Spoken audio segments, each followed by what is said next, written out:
So driving leads to call to actions is all going to be dependent on the call to action. There's a principle called the barrier of entry methodology. Okay. Is everybody familiar with this? Has everybody heard the barrier of entry verbiage before?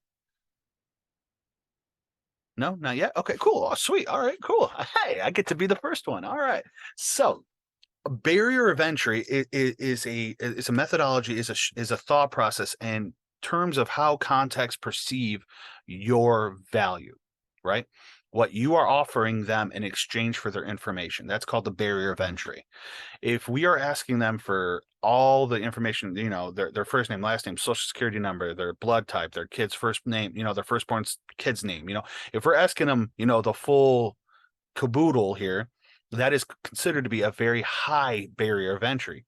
For some industries, we have to ask a lot of questions. If we were in the financials, if we were in insurance, right? There's some places that we have to ask a tremendous amount of information, and that it's implied within that industry that that's okay, right? But we have to offer something in exchange for that information. Just saying that, hey, I'm going to sell this to you, but I need you to fill out all this information isn't good enough. People are like, well, I can find somebody to sell it to me without me having to give them this information, right?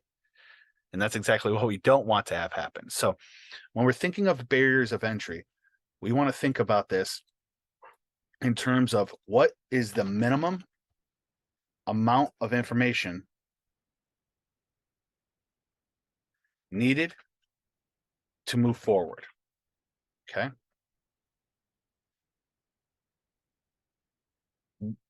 That is always the best place to kind of start off with.